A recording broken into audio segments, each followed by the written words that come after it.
స్తోత్రములు. దేవుని దయ వలన మనము 520 ప్రార్థనా సెల్స్ ఓపెన్ చేసినాము. వివిధ ప్రాంతాల్లో వివిధ రాష్ట్రాల్లో కూడా ప్రార్థనా సెల్స్ ఓపెన్ అయినందుకు దేవునికి వందనాలు. మరి ప్రార్థనా సెల్స్ అన్నీ కూడా చక్కగా ఫంక్షన్ అవుతుంది. దాని కొరకు కూడా నేను దేవునికి వందనాలు చెల్లిస్తున్నాను. ఈరోజు ఒక వర్తమానం మీకు అందించాలి. అది గురి కలిగిన పరుగు, రేస్ విత్ ఎ గోల్. మనం అందరము పరుగు పందెంలో ఉన్నాము. పౌలు భక్తుడు అంటున్నాడు కదా, నేను గురి లేని వాని వల్లే పరిగెత్తడం లేదు, నేను గురి కలిగి పరిగెత్తున్నాను. మరి గాలిని కొట్టినట్లు కాదు నా ప్రయాసం.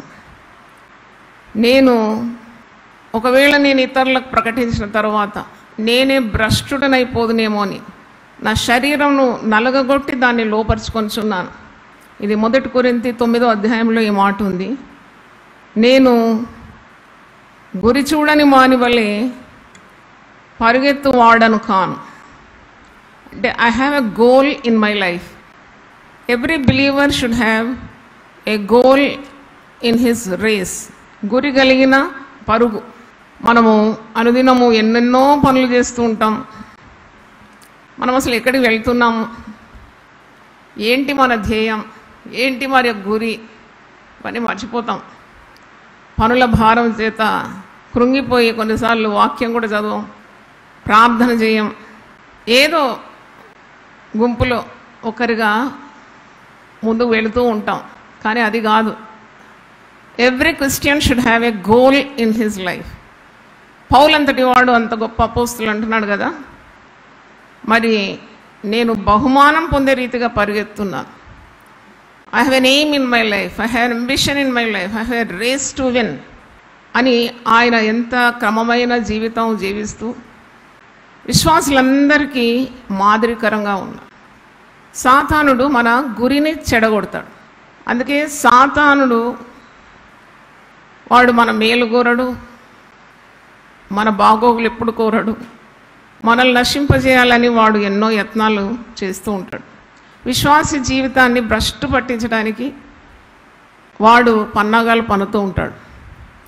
నీ గురిని గమ్యాన్ని చెదరగొడతాడు. బాగా గమనించండి, సాతానుడు ఎప్పుడు నీ గురిని చెడగొడతాడు, నీ గమ్యాన్ని చెడగొడతాడు.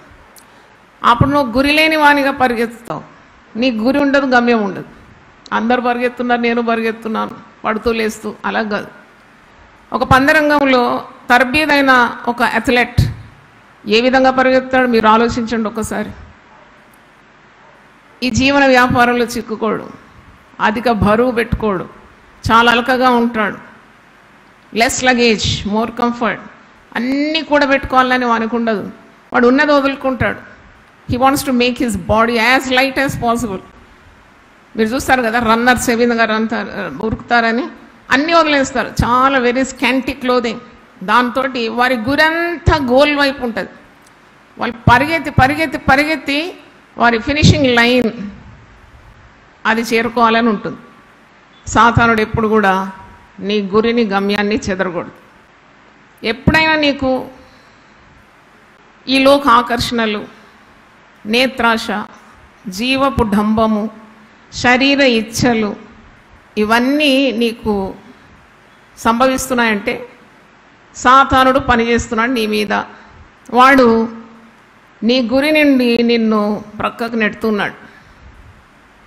నేను ఎక్కడో చదివినాను, ఒక అథ్లెట్ చాలా పేరు కొన్నవాడు, అంటే చాలా పేరు ప్రఖ్యాతులు గలవాడు. అతను ఎప్పుడు నంబర్ 1గా పరిగెత్తేదంట. అతని గమ్యం చెడగొట్టాలని శత్రువు ఒక పన్నాగం పన్నినాడంట. మార్గంలో కొన్ని బంగారు నాణ్యాలు వేసాడంట. అంటే వాడు పరిగెత్తుతున్నప్పుడు ఈ బంగారు నాణ్యాలు మెరిసిపోతుంటే వంగి తీసుకోపోయాడంట. అంతలోగా సెకండ్ రన్నర్ అప్ వచ్చేసి గురి చేరుకున్నాడంట. He lost the prize. అంటే అప్పుడు నాకు అనిపించింది, ఇలాగే సాతానుడు మనల్ని ఈ లోకం వైపు ఆకర్షిస్తాడు. మిరుమిట్లు గల లోకం, రంగురంగుల ప్రపంచం, ఎన్నో ఆశలు, ఎన్నో ఇచ్ఛలు, ఎన్నెన్నో మరి ఇచ్చలతో నిన్ను ఆకర్షిస్తాడు. అప్పుడంతా నీవు ఈ ప్రసంగం గుర్తుపెట్టుకోవాలని నేను ఆశిస్తున్నాను. నీ గమనాన్ని చెదరగొట్టు సాతాను బంధిస్తూ ఉండాలి. To bind it. చూడండి, నేను ఒక బైబిల్, స్పెషల్ బైబిల్ కొనుక్కున్నాను, స్పిరిచువల్ వార్ఫేర్. ఆ బైబిల్ పేరే స్పిరిచువల్ వార్ఫేర్, అంటే ఆత్మీయ పోరాటం. ఆ పరిశుద్ధ గ్రంథంలో ఆత్మీయంగా నువ్వు ఎలా పోరాడాలి, ఎలా సాతానుతో యుద్ధమాడి గెలుపు పొందాలి, సాతాను ఓడిపోవాలి, నువ్వు గెలవాలి. అయితే మరి దాంట్లో చాలా విపులంగా విశ్వాస యొక్క పోరాటం గురించి ఉంది. కీర్తనకారుడు 37వ కీర్తన 21వ వచనంలో, వాని దేవుని ధర్మశాస్త్రము వాని హృదయంలో ఉన్నది కనుక వాని అడుగులు జారవు. భక్తిహీనుని అడుగులు జారుడు చోట ఉందని 73వ కీర్తనలో. అంటే సాతానుడు ఎప్పుడు నిన్ను ప్రలోభ పెడుతూ ఉంటాడు, భ్రమ పెడుతూ ఉంటాడు, లేనివి ఉన్నట్టుగా చూపెడతాడు. ఎంత మోసగాడు!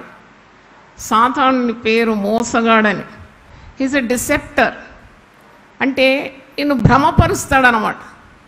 భ్రమపరుచు ఆత్మ అని కూడా ఉంది బైబిల్లో.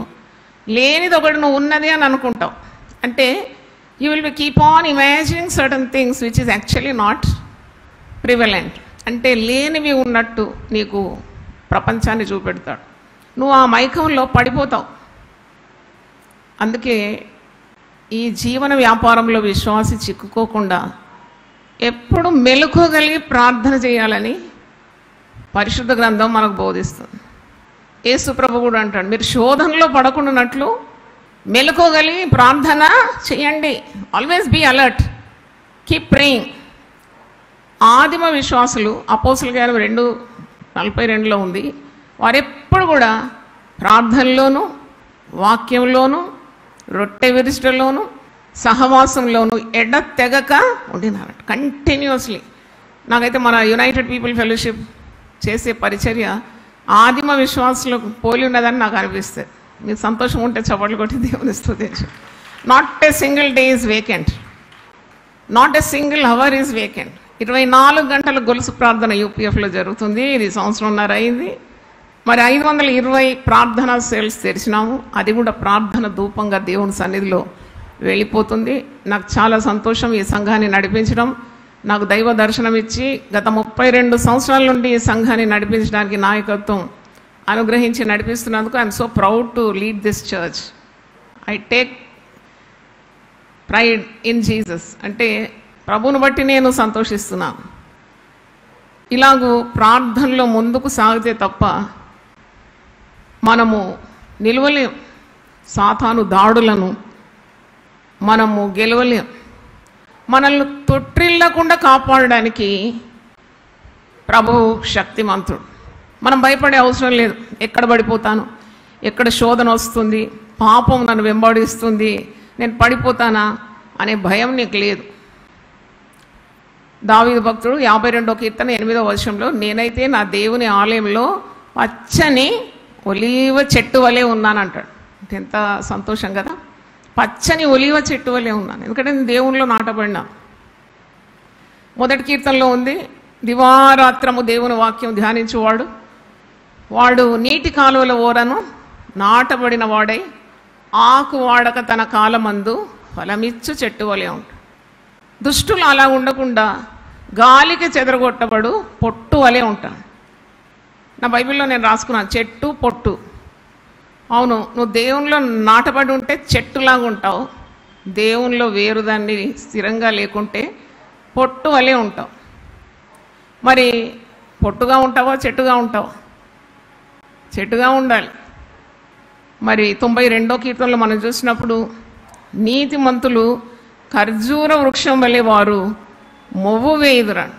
ఆ మాట మీరు చూడండి. నీతిమంతులు ఎలా ఉంటారు అంటే, యేసు ప్రభువును అంగీకరించిన బిడ్డలు, వాక్యంలో ఎదుగుతున్నవారు, మందిరములో నాటబడిన వారు, దేవుని ఆజ్ఞలకు లోబడేవారు. 92వ కీర్తన 12వ వచనంలో, నీతిమంతులు ఖర్జూర వృక్షం వలె మొవ్వు వేయుదురు, లెబానోను మీద దేవదారు వృక్షం వలె వారు ఎదుగుదురు. యెహోవా మందిరంలో నాటబడిన వారే వారు మన దేవుని ఆవరణంలో వర్ధిల్లుదురు. నాకు ఆశ్రయదుర్గమైన యెహోవా యథార్థవంతుడనియు ఆయన యందు ఏ చెడుతనము లేదని ప్రసిద్ధి చేయుటకై వారు ముసలితనమందు ఇంకా చిగురు పెట్టుచుందురు, సారం కలిగి పచ్చగా ఉందురు. దేవుని స్తోత్రం, హల్లెలూయా. వారికి ఏ భయం లేదు, ముసలితనం అంటే కూడా భయం లేదు. ఎందుకంటే ముసలితనంలో డాక్టర్ దగ్గర పోతే అంటాడు, అమ్మ అంత అరిగిపోయింది, ఇంకా లాభం లేదు, ఇలాంటి మాటలు అంట. నువ్వు ఆ మాటలన్నీ కొట్టేసి దేవుని మాటలకు లొంగిపోవాలి. దేవుని స్తోత్రం. You always believe God's report, not doctor's report.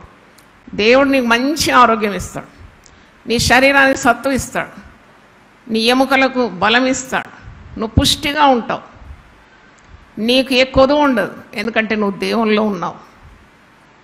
ఆ శక్తి, ఆ సారం అంతా నీలో ఉంటుంది. నువ్వు పొట్టు కాదు, నువ్వు ధాన్యం వలె ఉంటావు.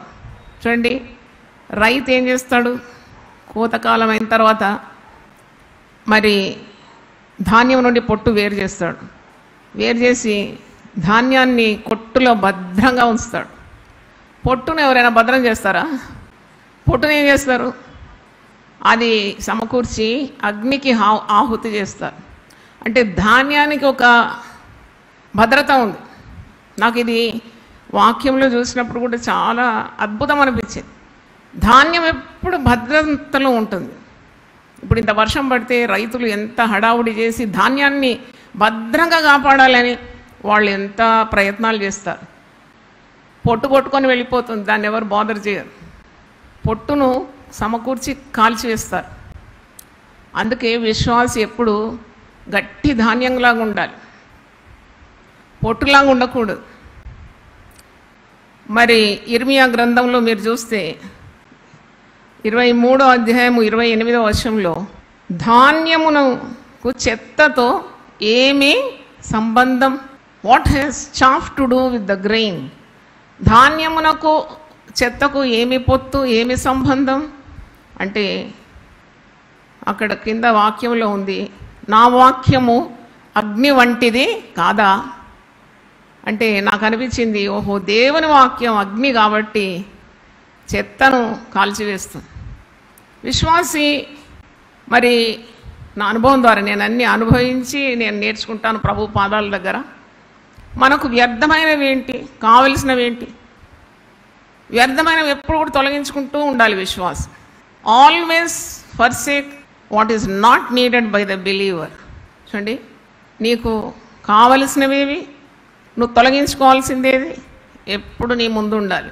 ధాన్యముకు ఏమి సంబంధం చెత్తతో? మీరు మత్తయి సువార్త 3వ అధ్యాయము 12వ వచనం చూడండి. మాథ్యూ 3:12 ఇది ప్రభు పలికిన మాట. మాథ్యూ 3:12 ఆయన చేట ఆయన చేతిలో ఉన్నది, ఆయన తన కళ్ళమును బాగుగా శుభ్రం చేసి గోధుమలను కొట్టులో పోసి ఆరని అగ్నితో పొట్టును కాల్చివేయునని వారితో చెప్పాను.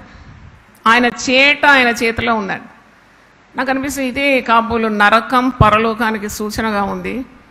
అంటే విశ్వాసి యేసు ప్రభువును రక్షకునిగా అంగీకరించి ప్రభు నియమాల ప్రకారం జీవించి మంచి పోరాటం పోరాడి తన పరుగును కడముట్టించి తన విశ్వాసాన్ని కాపాడుకొని ప్రభు వెలిచినప్పుడు ప్రభు సన్నిధికి వెళ్ళిపోయి గట్టి ధాన్యంగా ఉన్నాడు. కాబట్టి యేసుతో సదాకాలం ఉంటాడు భద్రంగా.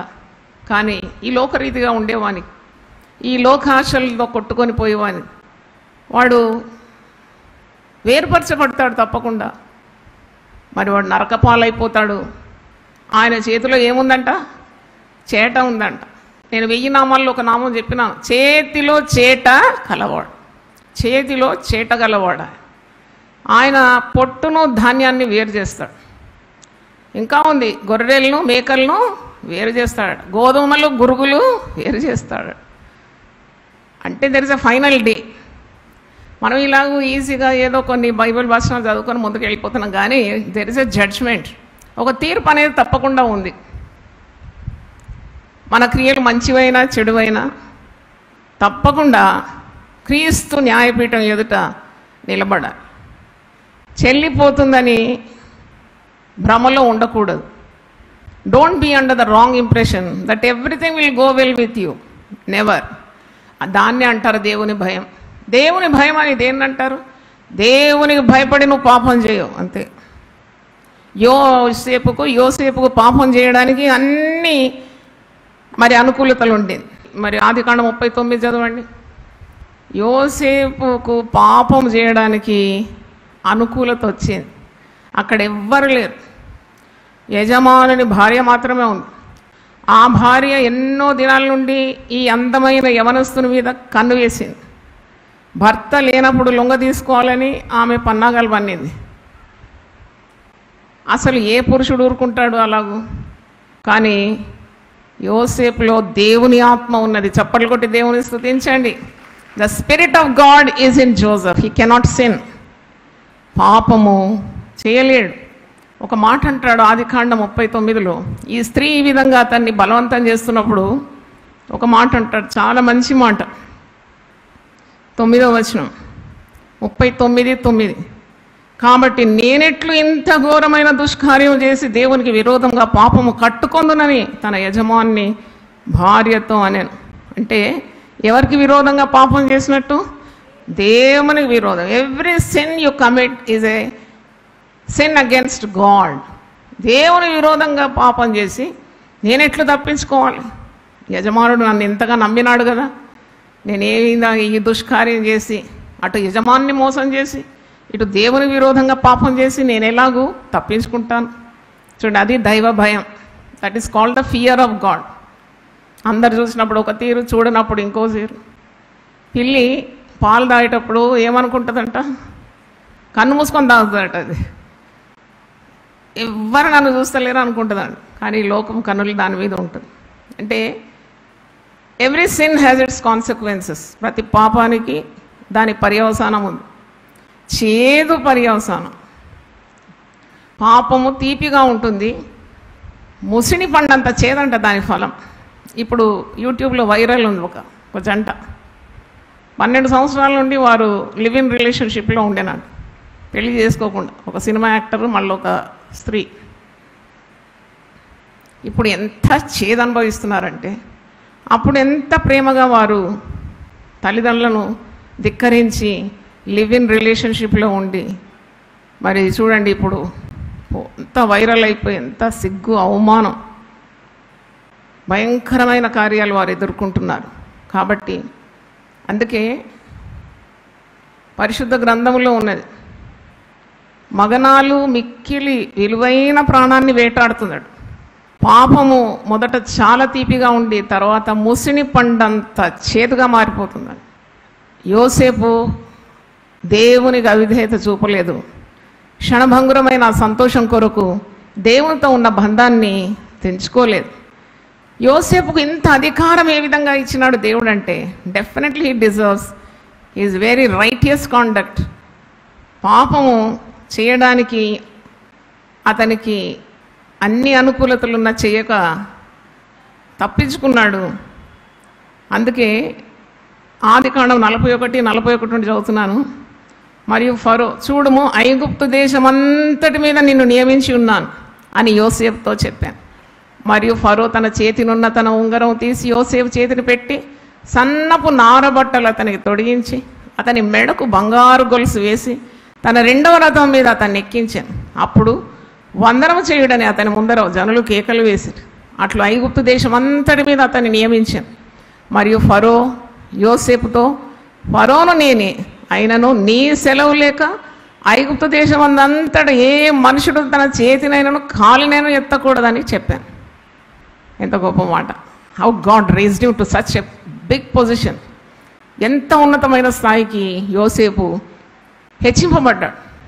అందుకే దేవుని ఎదురు నుండి వస్తుంది. ఆ దేవుడు నిలిపినాడు. ఒక అన్యుడైన అధికారి ఫరో అంటే ఐగుప్తు దేశానికి అధికారి. ఆయన అంటున్నాడు, ఈ దేశంలో నువ్వే అధికారి. I give you total authority over everything. ఎవడైనా చెయ్యి ఎత్తాలి, చెయ్యి దించాలంటే అది నీ అనుమతి ద్వారానే జరుగుతుందని. యోసేపు యొక్క క్రమమైన జీవితం కొరకు ఒకసారి గట్టిగా చప్పట్లు కొడతారా? చూడండి, ఎంత డిసిప్లిన్డ్ లైఫ్ అండి. అదండి జీవితం అంటే. నాటకాలు పుట్టకలు ఎవరైనా ఆడవచ్చు, పట్టుబడతారు తప్పకుండా. సిగ్గు కలుగుతుంది, అవమానం కలుగుతుంది. జారత్వం చేసేవాడు బుద్ధిశూన్యుడు అంట. వాడు దెబ్బలకు అవమానానికి గురవుతాడు. Never commit sin. ఎందుకు? దేవుడు ఇచ్చిన తిండి ఎక్కువైనందు కదా పాపం చేయడం. దేవుని భయం ఎప్పుడూ ఉండాలి. యోబు గురించి దేవుడు సాక్ష్యం ఇచ్చినప్పుడు యథార్థవంతుడు, ఇంకేముంది, న్యాయవంతుడు, దేవుని యందు భయభక్తులు గలవాడు, చెడుతనాన్ని విసర్జించినవాడు. హల్లెలూయా. He ఎస్చ్యూడ్ evil. నీకు తెలిసి చెడుతనం, దాన్ని వదిలిపెట్టాలి. నీకు శక్తి కావాలంటే దేవుణ్ణి అడగాలి. అంటే ఈ లోకంలో పవిత్రంగా పరిశుద్ధంగా జీవించాలంటే అది మామూలు పని కాదు. It requires lot of power. ఎంత శక్తి కావాలి నీకు పాపాన్ని నో అని చెప్పడానికి? అది దైవశక్తి దేవుడిస్తాడు. ప్రార్థన చేయి, అడుగు, ప్రభువా నన్ను శోధనలో పడేయకుండా నన్ను కాపాడు. సాతాను శోధన, నిన్ను శోధిస్తున్నప్పుడు సాతానుడు వెంటనే దాన్ని బంధించే అధికారం నీకు ఇచ్చినాడు. ప్రార్థన చేయాలి. లేదా నీ వల్ల కావడం లేదంటే ఉపవాసంలోకి దిగు. రకరకాల ఉపవాస ప్రార్థనల గురించి చెప్పినాను, వివరించినాను కదా. దేవుడు మరి తప్పకుండా తన బిడ్డలకు విజయం ఇస్తాడు. అందుకే నీ జీవితం ఒక్కొక్క రోజు కూడా చాలా ప్రశస్తమైంది నన్ను అడిగితే.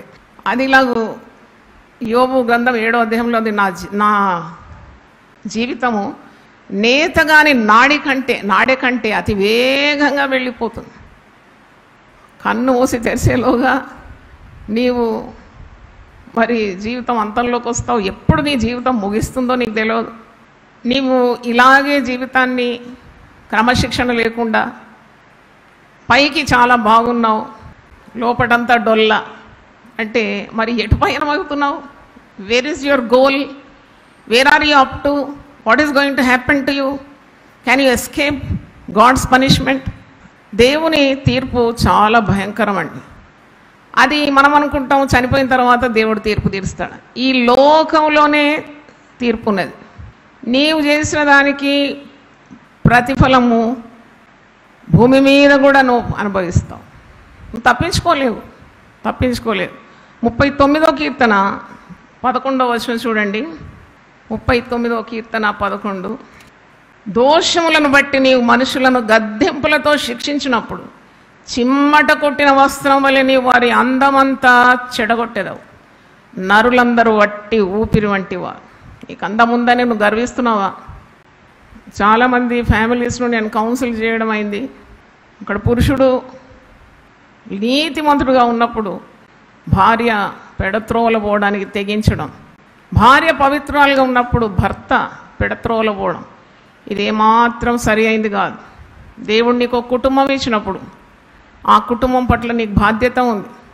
నీ భార్య పట్ల బాధ్యత, నీ భర్త పట్ల బాధ్యత, నీ పిల్లల పట్ల బాధ్యత. లేకుంటే నువ్వెన్నో చేదు అనుభవాలు అనుభవించాల్సి వస్తుంది. నువ్వు అందమును బట్టి అతిశయిస్తున్నావా? ఒక్క క్షణం చాలు దేవుడు నీ అందాన్ని చెడగొట్టడానికి. ఒక్క సెకండ్ చాలన్నమాట. అందుకే వాక్యంలో ఉంది. ఈ వాక్యం బాగా గుర్తుపెట్టుకోండి. ఒకవేళ నువ్వు దేవునికి నీ ప్రవర్తన ద్వారా కోపం తెప్పిస్తే, దోషములను బట్టి నీవు మనుషులను గద్దెంపులతో శిక్షించినప్పుడు చిమ్మట కొట్టిన వస్త్రము వలె నీ వారి అందమంతా చెడగొట్టేదు.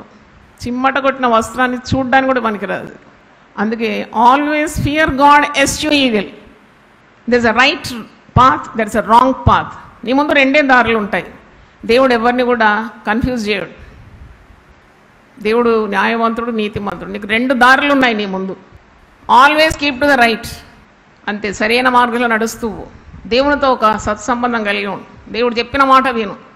నీ కర్తవ్యం, నీ యొక్క బాధ్యత నిర్వహిస్తూ ముందుకు వెళ్ళు. అంతా విజయమే. ఎందుకంటే నీకు రక్షణ ఉంది, నీకు వాక్యం ఉన్నది, నీకు సహవాసం ఉన్నది, నీకు ప్రార్థనా సహవాసం ఉన్నది, మంచి మందిరం ఉన్నది, నడిపించే నాయకులు ఉన్నారు. ఇంకేం కావాలి? ఇంకెందుకు వైదొలగాలి?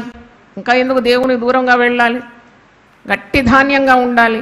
అందుకే ధాన్యానికి చెత్తతో ఏమి సంబంధం? నిన్ను ఎప్పుడైనా ఏ పాపమైనా ప్రేరేపిస్తే ఈ వాక్యం గుర్తు చేసుకో. ధాన్యం నేను గట్టి ధాన్యాన్ని. నాకేం పని ఈ చెత్తతో? చెత్త వాక్యం చేత దహించబడాలి. దేవుడు నీకు ఇచ్చిన వాక్యమంతా నెమరు వేస్తూ ఆ యొక్క పాపాన్ని కాల్చివేయాలి నువ్వు వాక్యంతో. మరి వాక్యంలో పరిశుద్ధ గ్రంథంలో మనం చూసినప్పుడు ఆయన తూర్పారబడతాడని ఉన్నది. ఇర్మియా గ్రంథం 15వ అధ్యాయం 7వ వచనంలో ఆయన చేతిలో చేట ఉందని మత్తయి సువార్త 3వ అధ్యాయం 12వ వచనంలో మనం చూస్తున్నాం. తూర్పారబడతాడంట. ఈ వ్యవసాయకులు ఏం చేస్తారంటే కోతకాలం అయిన తర్వాత ఆ ధాన్యాలంతా తూర్పారబట్టడం అంటే అది మంచి గాలికి చెత్త అంతా వేరైపోతుంది, పొట్టంతా వేరైపోయి ధాన్యాలంతా పెద్ద రాశిగా అక్కడ కూరుస్తారు, దాన్ని భద్రం చేయడం. అంటే అందుకే ఈ మాట పౌలు భక్తుడు అంటున్నాడు 2 కొరింథీ 5వ అధ్యాయము 2 Corinthians 5th chapter 9 and 10. కావున దేహమందున్నను దేహము విడిచినను ఆయనకి ఇష్టలమై ఉండవలనని మిగుల అపేక్షించున్నా. పౌలు అంటున్నాడు, నేను దేహంలో ఉన్నా, ఒకవేళ నా దేహము వెడలిపోయినా నేను దేవునికి ఇష్టడై ఉండాలి. ఎందుకనగా తాను జరిగించిన క్రియల చొప్పున అది మంచివైనను సరే చెడ్డవైనను సరే దేహంతో జరిగించిన వాటి ఫలమును ప్రతివాడును పొందునట్లు మనమందరమును క్రీస్తు న్యాయపీఠం ఎదుట ప్రత్యక్షము కావాలి. దేవుని వాక్యము 2 అంచెలు గల ఆత్మ ఖడ్గం కదా. ఇలాంటి మాటలు విన్నప్పుడు నీ హృదయంలో నుండి ఖడ్గము దూసుకొని వెళ్ళాలి, అంటే సరిచేయాలి. నేను యు నీడ్ సర్జరీ, అంటే పాపము నీ హృదయంలో ఉంటే తొలగించుకోవాలి. అట్ ది అర్లియస్ట్ అతి వేగంగా తొలగిపోవాలి. ఎందుకంటే అది నీకే మేలు చేయదు. నీ కుటుంబానికి శాపం తీసుకొని వస్తుంది, నీకు రోగాన్ని తీసుకొని వస్తుంది, నీకున్నవి దీవెనలు నష్టపోతావు. కాబట్టి అందుకే వణుకుతూ ఆయన అనుగ్రహించిన రక్షణను కొనసాగించాలంట, భయముతోనూ వణుకుతోను. You cannot take salvation for granted. చాలామంది ఇట్లా పొరపడి కృప లభిస్తుంది, నిత్యమైన దేవుని కృప అంతా చెల్లిపోతుంది, ఎన్ని మోసాలలో పడి ఆఖరికి వారికి చెరసాల శిక్ష ఇవన్నీ అనుభవిస్తున్నారు. అలాంటి కోవకు చెందకుండా నువ్వు ప్రతిదినం ప్రార్థన చేయాలి. దేవా, వ్యర్థమైనవి నా నుండి తొలగించు. దావీదు మహారాజు ఏం ప్రార్థిస్తాడంటే, వ్యర్థమైనవి చూడకుండా నా కన్నులను నీవు త్రిప్పివేయి, వ్యర్థమైనవి అబద్ధములను నాకు దూరంగా ఉంచు, వ్యర్థమైనవి అనుసరించే వానికి వచ్చే పేదరికము ఇంతంత కాదంట. అనవసరమైంది నీకెందుకు? పౌలు భక్తుడు ఫిలిప్పీలకు రాసిన పత్రిక 4వ అధ్యాయం 8వ వచనంలో ఒక మంచి హెచ్చరిక ఇస్తున్నాడు. విశ్వాసులు దేని మీద ధ్యానం ఉంచుకోవాలి? ఫిలిపియన్స్ 4:8. మెట్టుకు సహోదరులారా, ఏ యోగ్యత అయినను మెప్పైనను ఉండిన ఎడల, ఏవి సత్యమైనవో, ఏవి మాన్యమైనవో, ఏవి న్యాయమైనవో, ఏవి పవిత్రమైనవో, ఏవి రమ్యమైనవో, ఏవి ఖ్యాతి గలవో వాటి మీద ధ్యానం ఉంచుకొనుడి. ఎంత మంచి మాట! నీకు ఏది ప్రయోజనకరమైంది దాని మీద ఉండాలి ధ్యాస. పిచ్చి పిచ్చి భ్రమలు, పిచ్చి పిచ్చి ఆశలు, పిచ్చి పిచ్చి కోరికలు, వ్యర్థమైన వాటి మీద నువ్వు నీ మనసు పెట్టావో శిక్ష తప్పదు నీకు. Definitely you are in for trouble. You eschew that evil. నువ్వు వదిలేసేదాన్ని, దేవుని మీద ధ్యాస ఉంచు. నువ్వు గురి యుద్ధకే పరిగెత్తాలి. You have a goal in life, that is Jesus. పౌలు అంటున్నాడు హెబ్రీ పత్రిక 12వ అధ్యాయంలో, విశ్వాసమున కర్తయు దాన్ని కొనసాగించువాడైనా యేసు యుద్ధకే నేను పరిగెత్తున్నాను. చూడండి, లుక్ ఎట్ హిస్ ఎయిమ్. విశ్వాసమున కర్తయు దాన్ని కొనసాగించువాడైనా యేసు యుద్ధకు నేను పరిగెత్తున్నాను. ఆ మాట ఒకసారి చదువుతాను. హెబ్రీ పత్రిక 12వ అధ్యాయము 1వ వచనం. ఇంత గొప్ప సాక్షి సమూహము మేఘము వలె మనల్ని ఆవరించి ఉన్నందున మనము కూడా ప్రతి భారమును సులువుగా చిక్కులుపెట్టు పాపమును విడిచిపెట్టి విశ్వాసమున కర్తయు దాన్ని కొనసాగించువాడినైనా యేసు వైపు చూచుచు. ఎవరిని చూడాలి మనం? అటుపక్క ఇటుపక్క చూడొద్దు. ఎటు చూడాలి? యేసునే చూడాలి. హెబ్రీ 3:1 అంటున్నాడు, యేసు మీద లక్ష్యం ఉంచుడి. Keep your focus on Jesus. How blessed that life will be. ఎంత దీవెనకరం అండి. ఊపిరి వంటి మనిషిని ఆరాధిస్తారు. నన్ను ఎవరైనా పొగిడితే నాకు భయం అవుతుంది. అయ్యో, నేను కాదు కదా ఇవన్నీ చేసే దేవుడు, నన్నెందుకు నా కాళ్ళ మీద పడుతున్నారు, నన్ను ఒక ఐకాన్ లాగా చూస్తున్నారు, ఎందుకని నొప్పిలేస్తున్న భయం కూడా పుట్టుతుంది. ఎందుకంటే నీ ఫోకస్ అంతా ఎవరి మీద ఉండాలి? దేవుని మీద ఉండాలి. చాలామంది జనాలను వార్తట్టు ఆకర్షించుకుంటారు. అది పెద్ద శాపగ్రస్తమైంది. అందరి ఫోకస్ ఎక్కడ ఉండాలి చెప్పండి? ఎక్కడ ఉండాలి? దేవుని మీద ఉండాలి. ఆయన తన మహిమను ఎవరితో పంచుకోడంట. సమస్త ఘనత, మహిమ, ప్రభావములు ఎవరికి చెందినవి? దేవునికే చెందినవి. దేవుని స్తోత్రం. నేను చెప్తాను, మీరు నన్ను ఎక్కువగా ప్రేమిస్తే నా కొరకు ప్రార్థన చేయండి, నన్నేం ఆరాధించకండి. దేవుడే స్తుతికి పాత్రుడు, ఆరాధనకు యోగ్యుడు. Let all the glory go to God. అయితే ఇక్కడ యేసు వైపే నువ్వు చూడాలి. నువ్వు ఎవరిని చూడొద్దు, ఎవరిని పొగడొద్దు. ఈరోజు కనబడతారు, రేపు మాయమైపోతారు. మన బ్రతుకు ఏ పాటిది? ఇంతలో కనబడి అంతలో మాయమయ్యే మాయా స్వరూపంలో కదా. ఆవిరి వంటి జీవితం అంట మనది. లైక్ వేప, సాగిపోయే నీడ వంటిదట. మన గురి గమ్యము ఈ లోకములు కానీ, లోకంలో ఉన్న వాటి మీద కానీ, శరీరాశ కానీ, నేత్రాశ కానీ, జీవపుడంబం కానీ, లోకాశలు కానీ, వీటి మీద ఉండకూడదు. నువ్వు పరుగు పరుగు పరుగు పరిగెత్తుతున్నావు కదా, నువ్వు యేసు యొద్దకే పరిగెత్తుతున్నావు. గురి కలిగిన జీవితం. ఈ ప్రసంగం పేరు గురి కలిగిన జీవితం. గురి యొద్దకే పరిగెత్తాలి, యేసు వైపే చూడాలి, యేసు మీదనే లక్ష్యం ఉంచాలి. అప్పుడు నీవు తప్పకుండా పందరంగంలో గెలుస్తావు. అప్పుడు రాస్తారు, నువ్వు చనిపోయిన తర్వాత నీ సమాధి మీద రాస్తారు, మంచి పోరాటము పోరాడింది. తన పరుగును ఏం చేసింది? కడముట్టించింది. తన విశ్వాసం ఏం చేసింది? కాపాడుకుంది. ఇదిగో ఈ వ్యక్తి కొరకు ఏం దాచబడి ఉంది? నీతి కిరీటం. చప్పట్లు కొట్టి దేవుని స్తుతిద్దాం. హల్లెలూయా. That is our final goal. కొందరు చూస్తే నేను చాలా నవ్వుకుంటాను మనసులో. ఎప్పుడు లెక్కలు పెడుతూ ఉంటాను అన్నమాట. ఏమి లెక్కలు అంటే, ఆ బ్యాంకులో ఇంత ఉంది, ఈ బ్యాంకులో అంత ఉంది, అంతుంది, ఇంతుంది, అంతుంది, ఇంతుంది. నీ ఊపిరి పోతే ఎంతుందో నీకేమవుతుంది? నీకేం ప్రయోజనం? అన్నీ వదిలేసి వెళ్ళిపోతావు కదా. అది నాకైతే తమాషాగా అనిపిస్తుంది. ఎంత విచారం, ఎంత మరి కలవరం. ఒకడంట లూకాసు వార్త 12వ అధ్యాయంలో ఒక ధనవంతుడు బాగా సమకూర్చుకొని వాడు తన కొట్లు కూడా విప్పి ఏం చేసినట్ట, కొత్త కొట్లు కట్టాడంట. ధాన్యము సమృద్ధిగా పండిందంట. దేవుడు మంచివాడు కదా, అందరినీ దీవిస్తాడు. అప్పుడు తన ప్రాణంతో అంటున్నాడంట, నా ప్రాణమా, నువ్వు తిను, త్రాగు, సంతోషించు, నీ కొరకు ఇంతగా నేను సమకూర్చి పెట్టినాను. అప్పుడు దేవుడు అంటున్నాడంట, వెర్రివాడా. ఏమని పిలుస్తున్నాడు? వెర్రివాడు. ఓ యూ ఫూల్, నీకు అసలు జీవితం అంటే తెలియదు, నిత్య జీవం అంటే అతనికంటే అంతకంటే తెలియదు. నీ పయనమేటు. ఈరోజు నీ ప్రాణం పోతే ఇవన్నీ సంపాదించింది ఎవరి వశం అవుతుంది? చూడండి. అందుకే లూకాసు వార్త 12వ అధ్యాయం మీరు చూడండి, అక్కడ ఏమని హెచ్చరిక ఆ ధనవంతునికి దేవుడు ఇస్తున్నాడంటే, లూకా 12:20 వచనం, వెర్రివాడ, ఈ రాత్రి నీ ప్రాణం అడుగుచున్నారు అంటే దేవునికి వద్దనమాట వీని ప్రాణం. సాతాను అనే అనుచరులు అడుగుతున్నారని నాకు అనిపించింది. ఈ ప్రాణం నేను అడుగుతున్నానని అనలేదు, నీ ప్రాణము అడుగుచున్నారు, నీవు సిద్ధపరిచినవి ఎవనివగునని అతనితో చెప్పాను. అన్నీ వదిలిపెట్టుకోవాలి. ప్రతిరోజు ఉదయం లేచినప్పుడు మీకు ఉండాలి, తలంపు ఉండాలి. నేను యేసుప్రభుని ఎందుకు నమ్ముకున్నానంటే, యేసుప్రభు ఎందుకు వచ్చినాడు ఈ లోకంలోకి? ఆయన జీవము, నాకు సమృద్ధి అయిన జీవం ఈ లోకంలో ఇస్తాడు, నిత్య జీవం అనుగ్రహిస్తాడు.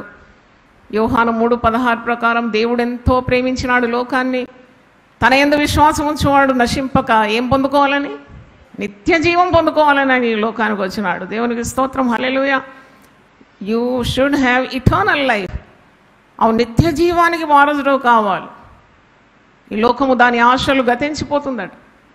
దేవుని చిత్తం జరిగించేవాడు నిరంతరము నిలుస్తాడు. హల్లెలూయా. He knows no spiritual death at all. Mortally he will be dead, but spirit never dies. అదెంత అద్భుతం. మరి అందుకే అంటున్నాడు ఇక్కడ లూకాసు వార్త 12:21, దేవుని ఎడల ధనవంతుడు గాక తన కొరకే సమకూర్చుకునేవాడు అలాగనే ఉండునని చెప్పాను. You should be rich towards God. దేవుని ఎడల నువ్వు ధనవంతుని కావాలి. అవును, దేవుని ఎడల ధనవంతుడు ఎలా కావాలి? దేవుని మీద ధ్యాస పెట్టుకోవాలి. మన పౌరస్థితి ఈ లోక సంబంధమైనది కాదు. మన పౌరస్థితి పరలోకమందు ఉన్నది. హల్లెలూయా. పైనున్న వాటి మీద మనం లక్ష్యం ఉంచుతున్నాం. అందుకే యేసు ప్రభువు అన్నాడు, నా రాజ్యము ఈ లోక సంబంధమైనది కాదు. ఎంత మంచి మాట. మనం షుడ్ బి హ్యాపీ అన్నమాట. ఈరోజు నీ ప్రాణం పోతే you should be very happy. అలాగని ఉండాలి నీ సిద్ధపాటు. నేను ఎప్పుడు చనిపోను, ఇక్కడే ఉంటాను, వేర్లేదాన్ని అనుకుంటున్నావా? దేవుడు నిన్ను వెర్రివాడా అంటున్నాడు. You fool, a day will come when you have to die and leave the world. Where are you up to? నీ గురేది, నీ గమ్యమేది, నువ్వు ఎటు పయనం, ఎటు నీ పరుగు? ఈరోజు ఒకవేళ నీ ప్రాణం పోతే నీకు నిత్య జీవమా, నీకు నిత్య నరకమా? A young ruler came to Jesus. ఒక యవనస్తుడైన ధనవంతుడు ప్రభు దగ్గరకు వచ్చినాడు. మత్తయి సువార్త 19వ అధ్యాయంలో ఉంది ఇది. వచ్చి నిత్య జీవం పొందుకున్నట్టుకు నేను ఏం చేయాలి? I want eternal life. అప్పుడు ప్రభు అన్నాడంట, నీవు మోషే ధర్మశాస్త్ర ప్రకారం 10 ఆజ్ఞలన్నీ పాటిస్తున్నావు అంటే, అన్ని చిన్ననాటి నుండి నేను పాటిస్తున్నాను. అప్పుడు ప్రభు అంతా అన్నాడు, సరే నీకు ఒక్కటి కొదుగా ఉంది, అదేంటంటే నీకు కలిగిన ఆస్తి అంతా అమ్మి నువ్వు బీదలకు పంచిపెట్టు అన్నాడు. అప్పుడు వాడు ముఖము చిన్నబుచ్చుకున్నాడట. ముఖమంతా చిన్నబుచ్చుకొని యేసు ప్రభు సన్నిధి నుండి వెళ్ళిపోయినాడు. అంటే దాని అర్థం ఏంటి? నిత్య జీవం లేకున్నా పర్వాలేదు, కానీ నాకేం కావాలి? ధనం కావాలి. నేను కూర్చుకున్న ఆస్తి నాకు కావాలి. చూడండి, he lost the wealth, he lost the eternal life. అటు నిత్య జీవం పోగొట్టుకున్నాడు, చనిపోతే ఈ ధనమంతా కూడా పోగొట్టుకుంటాడు కదా. అలాగూ మనము ఉండకూడదని ఈరోజు నేర్చుకుంటున్నాం. అందుకే ఇర్మియా ప్రవక్తతో దేవుడు సెలవిస్తున్నాడు. ఇర్మియా గ్రంథం 15వ అధ్యాయము మీరు 19 నుండి 21 వచనాలు చదవండి. అది ప్రవక్త అయిన ఇర్మియాతో దేవుడు సెలవిస్తున్నాడు. నువ్వు ఏవి నీచములో ఏవి ఘనములో గుర్తుపట్టాలి. నీకన్నీ దైవాశీర్వాదాలని ఆ యొక్క భాగములు అన్ని దీవెనలే. Just discern what is needed and what is not needed by you, what is useful and what is useless. If you can discern. Jeremiah 15:19 onwards I'm reading. కాబట్టి యెహోవా ఈలాగు సెలవిచ్చున్నాడు, నీవు నా తట్టు తిరిగిన ఎడల నీవు నా సన్నిధిని నిలిచినట్లు నేను నిన్ను తిరిగి రప్పింతును. ఏవి నీచములో ఏవి ఘనములో నీవు గుర్తుపట్టిన ఎడల నీవు నా నోటి వల్లే ఉండు. నాకు ఈ మాట చాలా ఇష్టం, అండర్లైన్ చేసుకున్నాను. ఏవి నీచంలో ఏవి ఘనంలో నువ్వు గుర్తుపడితే నిన్ను నా నోరుగా మార్చేస్తాను. You will become my mouthpiece. అంటే నీ నోటి నుండి వచ్చే మాట అంతా దేవుని మాటలే అన్నమాట. వారు నీ తట్టు తిరగవలను, కానీ నీవు వారి తట్టు తిరగకూడదు. అప్పుడు నిన్ను ఈ ప్రజలకు పడగొట్టజాలని ఇత్తడి ప్రాకారముగా నేను నియమించదు. నిన్ను రక్షించుటకును నేను విడిపించుటకును నేను నీకు తోడై ఉన్నందున వారు నీ మీద యుద్ధము చేయుదురు, కానీ నిన్ను జయింపకపోదురని యెహోవా సెలవిచ్చున్నాడు. దుష్టుల చేతిలో నుండి నిన్ను విమోచించదు. All the wonderful promises just for those who discern what is right and what is bad. అంటే నీచములేవి ఘనములేవి గుర్తుపడితే దేవుని ఆశీర్వాదాలు ఎంతగా ఉందో చూడండి. అంటే వాక్యంలో మనం చూస్తున్నాం కదా, హృదయము అన్నిటికంటే మోసకరమైనది, ఘోరమైన వ్యాధి కలదంట. హృదయం నుండే వస్తుంది జీవధారలు, హృదయం నుండే వస్తుంది అన్ని పాపాలు. కంటి నుండి ప్రవేశిస్తుందంట హృదయంలోకి. Eyes are the gateway to heart. చూడ్డానికి రమ్యంగా ఉండిందంట కదా. ఆదికాండం 3వ అధ్యాయంలో అవ్వ మోసపోయింది. పండు చూడడానికి ఎంత రమ్యంగా ఉంది, చూడ్డానికి ఎంత రమ్యంగా ఉంటే దాని రుచి ఎంత ఉంటుందో అనుకుందో. మరి దేవుడు చెప్పిన మాటను ఉల్లంఘించింది, పాపం చేసింది.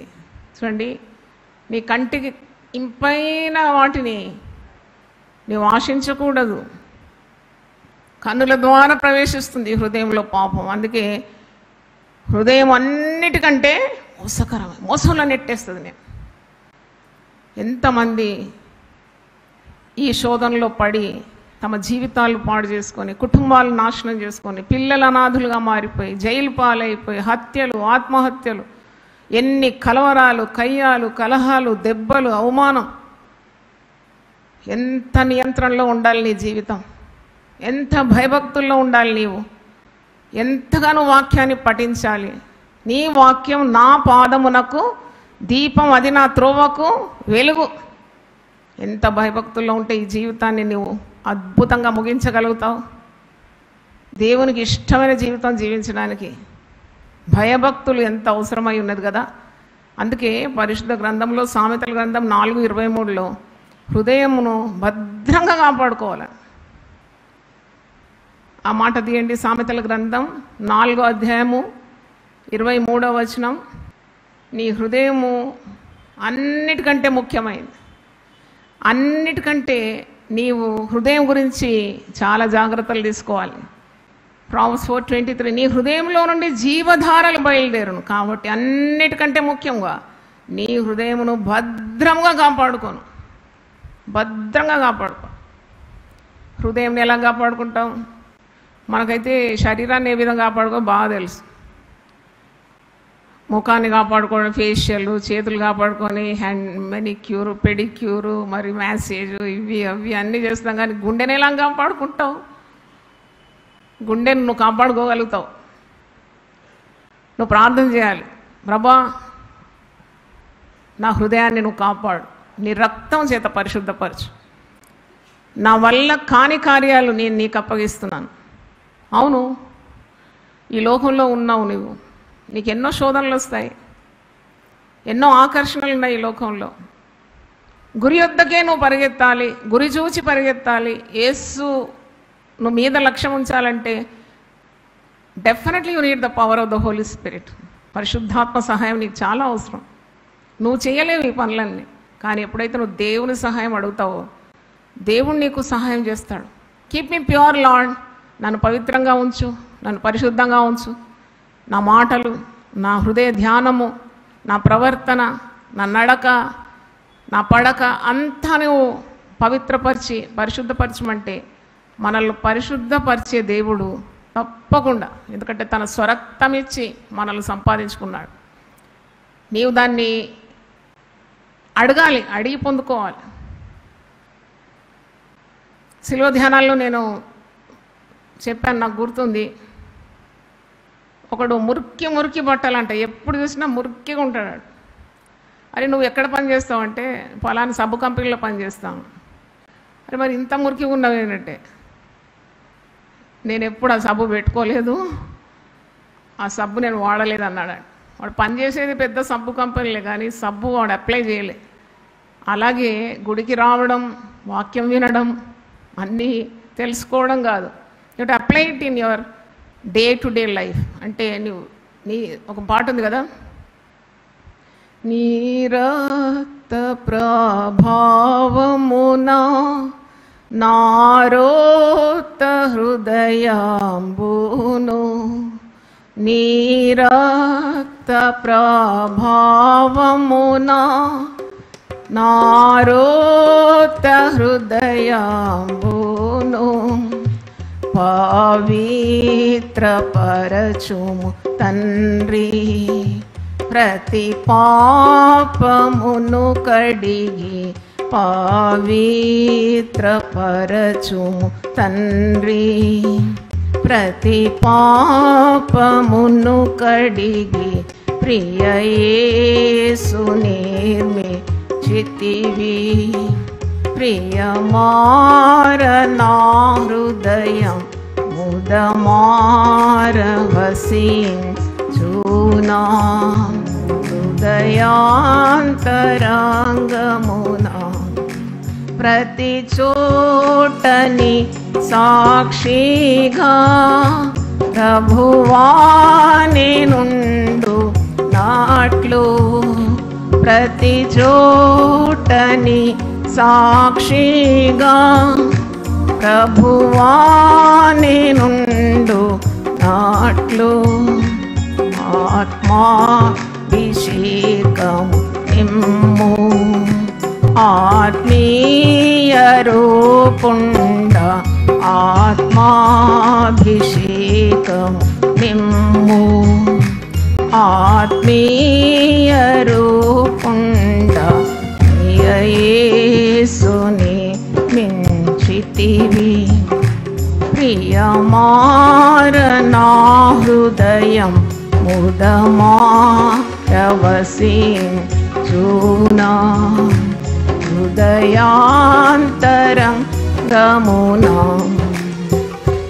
ఆజాగరూఢనైతి నిజాశ్రయమును విడచి ఆజాగరూఢనైతి నిజాశ్రయమును విడచి కరుణారసముతో నాకై కనిపెట్టితివ తండ్రి కరుణారసముతో నాకై కనిపెట్టితివ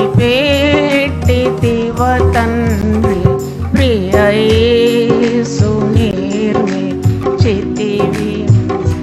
ప్రియమారనా హృదయం ముదమారవసించునా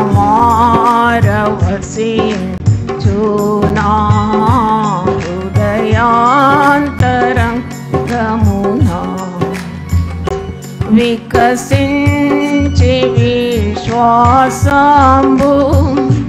వాక్యాంబును చదువగనే వికసించి విశ్వాసంబు వాక్యమును చదువగనే చేరి తినేదు దారి కోరి నడిపించుము యేసు నిర్మిచితివి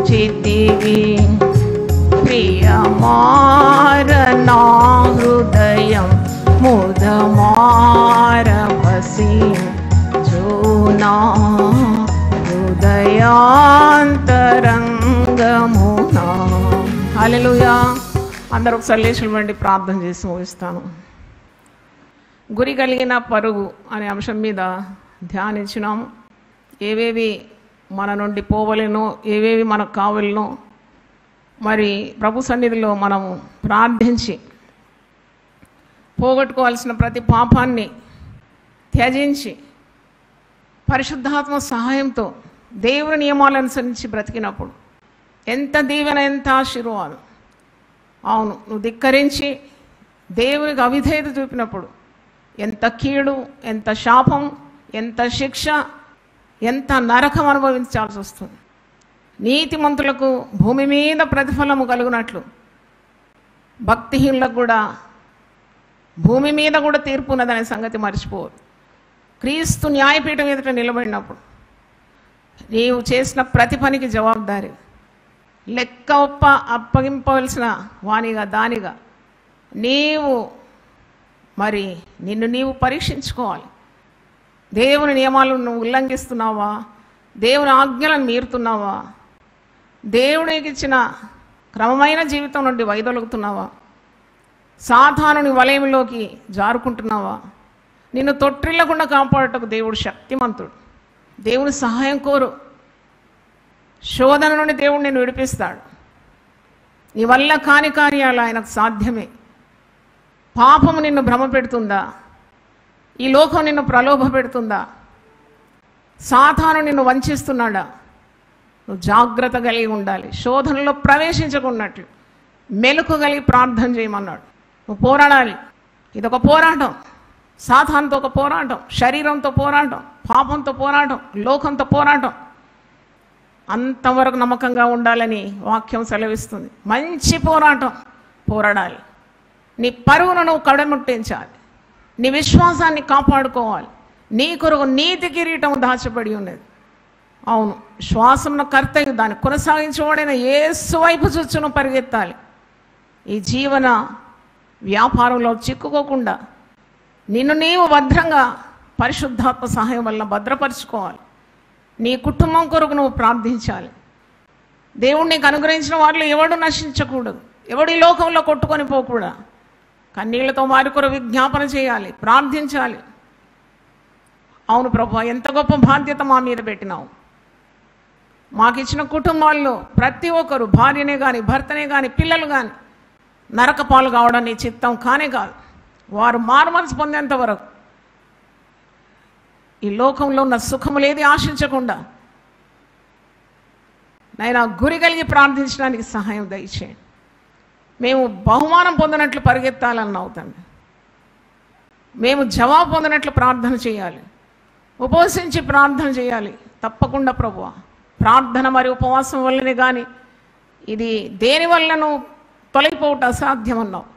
అలాంటి శక్తిగల ప్రార్థనలు మాకు దయచేయండి. ఒక్కరు నశించడం నీ చిత్తం కాదు నాయన, సహాయం దయచేయండి. మేము ఎప్పుడు విజ్ఞాపన చేయాలి, భర్త కొరకు, భార్య కొరకు, పిల్లల కొరకు. నువ్వు మాకు ఇచ్చిన చక్కని కుటుంబం ధ్వంసం చేయాలని సాతానుడు ఎప్పుడు గొడ్డలి నూరుతూనే ఉంటాడు. వాణ్ణి వాని అలచలతో సహా బంధిస్తున్నాను గొప్ప దేవ. వాని ఉపాయాలు భంగపరచమని ప్రార్థిస్తున్నాను. వాని యుక్తులన్నీ పడగొట్టమని ప్రార్థిస్తున్నాను. కుటుంబాలను నాశనం చేయడానికి వాడు ఎప్పుడు ఎదురు చూస్తూ ఉంటాడు, కత్తులు నూరుతూ ఉంటాడు.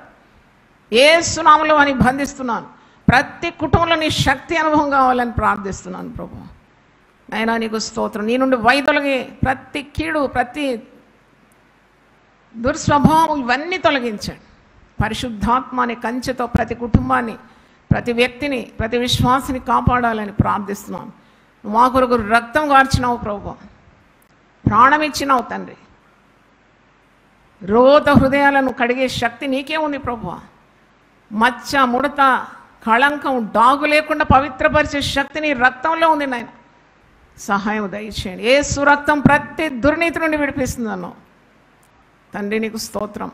పాపములకు దానికి ఫలం ఉన్నదని, పాపంకి ఒక తీర్పు ఉన్నదని, పాపము చేదని, పాపం యొక్క ఫలము మూసిని పండంత చేదని, పాపం వలన అవమానం, పాపం వలన కీడు, పాపం వలన సాతానుకు జయం, పాపం వలన వచ్చి జీతం మరణమని మాకు మరి ఒకసారి నువ్వు జ్ఞాపకం చేసినందుకు వందనాలు చెల్లిస్తున్నాను.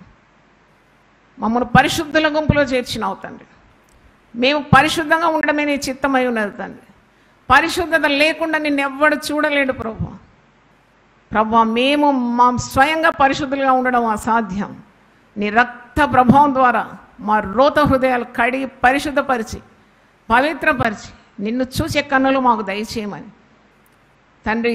నిత్యరాజ్యంలోకి మాకు ప్రవేశం ప్రతి ఒక్కరికి దయచేయమని, నిన్ను నమ్మిన ప్రతి వారు నశింపక నిత్య జీవం పొందుకుంటారని నువ్వు సెలవిచ్చినావు తండ్రి. అట్టి నిత్య జీవం వైపున్న పరుగు దయచేయమని. ఈ లోకం దాని ఆశలని గతించిపోతుంది, కానీ దేవుని చిత్తం జరిగించేవాడు నిరంతరం నిలుస్తాడన్నావు. అవును ప్రభు, ఆ పరుగులో మేము ముందుండాలని యేసు పరిశుద్ధ నామములో అడిగి వేడుకుంటున్నాను తండ్రి. Amen, amen.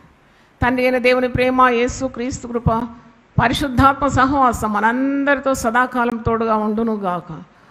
ఆమెన్.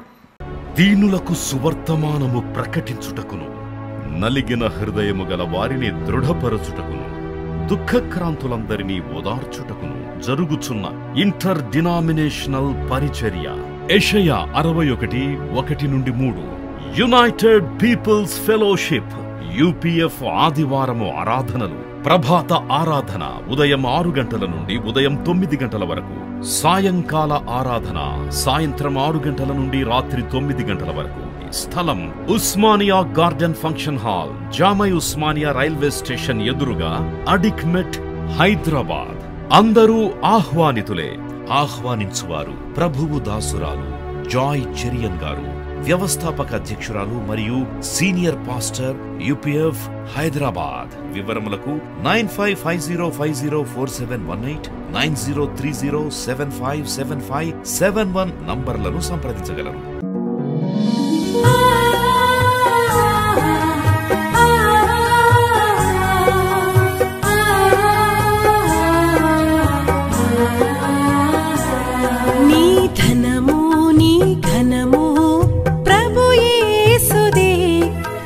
దశమా భాగమునీయ వెనుదీతువా. నీ ధనము నీ ఘనము ప్రభు యేసుదే, నీ దశమా భాగమునీయ వెనుదీతువా. ధరలోన ధనదా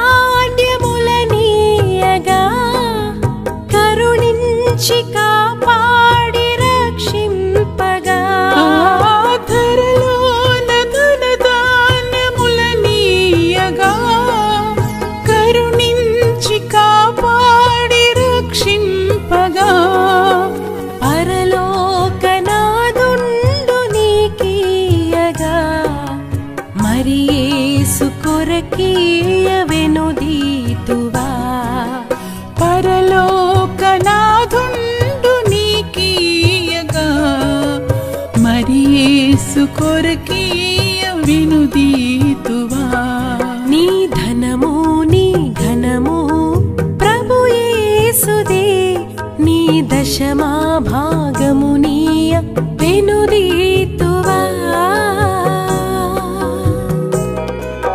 పాడి పంటలు ప్రభువు నీకియగా కూడు గుట్టలు నీకు దయచేయగా పాడి పంటలు ప్రభువు నీకియగా కూడు గుట్టలు నీకు దయచేయగా వీడంగ ప్రభు యేసు నామంబును గడువేల ప్రభుకీయను క్రైస్తవా వేడంగ ప్రభు యేసు నామంబును గడువేల ప్రభుకీయను క్రైస్తవా నీ ధనము నీ ఘనము ప్రభు యేసుదే నీ దశ